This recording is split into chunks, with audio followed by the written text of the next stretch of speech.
Sekali lagi bersyukur Bidan sudah keluar Permen PAN RB nomor 36 2019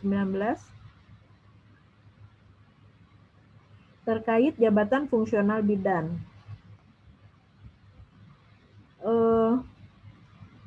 Untuk Japfung bidan, di sini memang setiap Japfung itu ada unit pembinanya ya. Untuk bidan itu adalah unit pembinanya dari Direktorat Pelayanan Kesehatan Primer ya, PKP Ditjen Yankes. Nah, sebagai seorang Japfung bidan tentu jangan lupa melaksanakan tugas-tugas pokok bidan, tetapi karena nanti sistem kenaikan pangkatnya itu adalah berdasarkan angka kredit, jangan lupa selalu mencatat dan menginventarisir apa yang dilakukan oleh ibu-ibu semua, ibu-ibu bidan. Sehingga nanti bukti-bukti ini, pengumpulan bukti fisik ya, seperti hasil pemeriksaan atau kegiatan pelayanan, atau kegiatan sehari-hari lainnya itu digunakan untuk kenaikan Japfungnya melalui pengumpulan DUPAK atau angka kredit. Namun demikian tentu Bapak Ibu sekalian, karena kita bekerja di suatu institusi yang kadang-kadang tidak semua pekerjaan itu terkait dengan Japfungnya. Nah, itu tetap harus dilaksanakan oleh ibu-ibu bidan, yaitu harus melaksanakan tugas lain yang diperintahkan oleh atasan. Nah, Bapak Ibu sekalian, kalau kita lihat di sini pada kurikulum yang ada setelah mengikuti pelatihan ini, peran bidan berkedudukan sebagai pelaksana teknis fungsional di bidang kebidanan pada Fasyankes di lingkungan instansi pemerintah atau instansi pemerintah yang tugas dan fungsinya terkait dengan pelayanan kebidanan. Sedangkan untuk Japfung bidan ini kalau lihat di Permen-PAN-nya ada beberapa kategori ya. Ini luar biasa ya, dengan Permen-PAN yang baru Bapak Ibu sekalian, perubahannya adalah sekarang ada bidan ahli pertama, muda, madya, dan utama ya. Kalau yang Permen-PAN sebelumnya dulu tidak ada itu bidan ahli utama. Nah, sekarang sudah ada bidan ahli utama, kemudian kompetensinya juga sudah dijabarkan sesuai dengan yang ada di dalam Undang-Undang nomor 5 tadi, bahwa seorang bidan itu harus memiliki kompetensi teknis, manajerial, dan sosial kultural.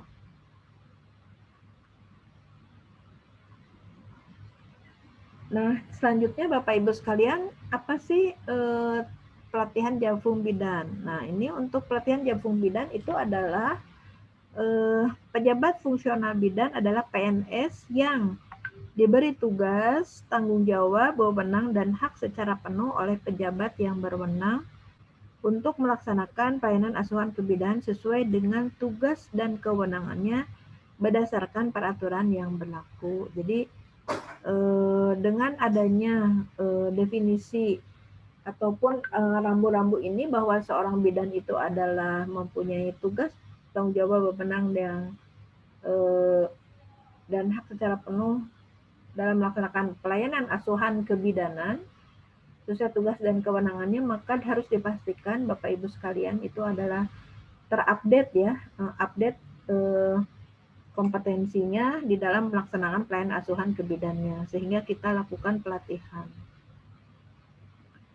Yang berikutnya adalah kompetensinya mulai dari melakukan persiapan pelatihan yang harus dimiliki setelah pelatihan ini, atau memang dari sebelumnya sudah harus kompeten. Jadi di sini kita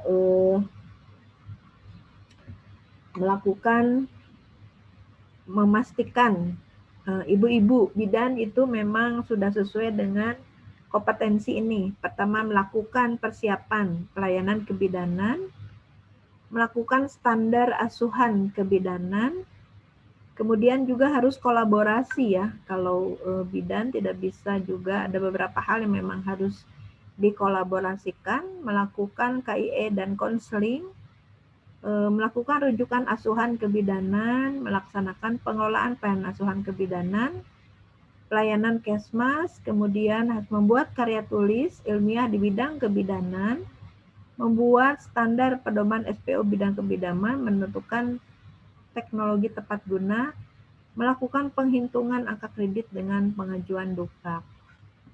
Nah, dari kompetensi ini digunakan sebagai acuan di dalam penyusunan kurikulum pelatihan. Jadi Bapak Ibu sekalian, di dalam pelatihan Jabfung Bidan ini kami mengacu ke dalam kompetensi-kompetensi ini yang ada di dalam Permenpan RB nomor 36 terkait dengan Jabfung Bidan itu sendiri.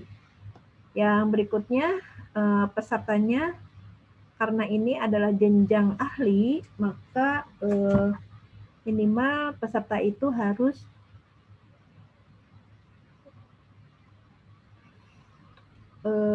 mempunyai kualifikasi pendidikan minimal S1 atau diploma 4 kebidanan, atau paling rendah penata muda 3A dan telah mengikuti pendidikan dan pelatihan prajabatan dan mendapatkan STTPP atau sertifikat. Karena di sini jumlah peserta maksimal satu kelas adalah 30 orang, maka tentu di sini tadi hanya 15 ya sudah memenuhi, tapi kalau bisa dioptimalkan sebetulnya lebih bagus lagi. Sedangkan untuk fasilitator ini sudah ada ketentuannya juga, semua fasilitator yang mengajar di pelatihan Jabfung Bidan harus sudah dipastikan semua sudah mengikuti TOT, kemudian pendidikannya juga minimal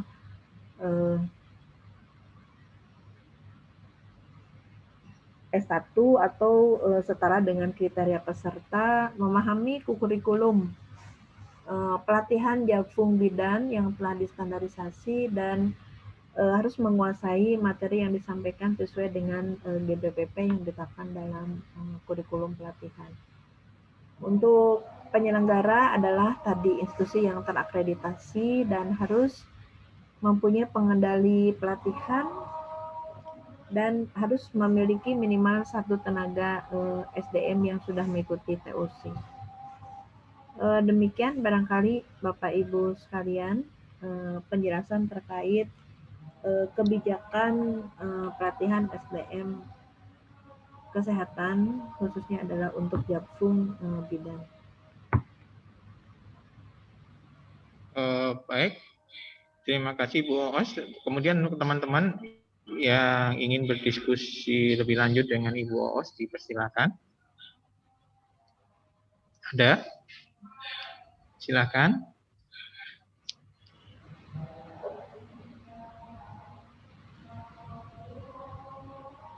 Ini pelatihannya untuk pengangkatan pertama atau untuk naik jabatan ini, Bapak Ibu, Ibu-ibu. Untuk pengangkatan pertama. Untuk pengangkatan pertama, Bu.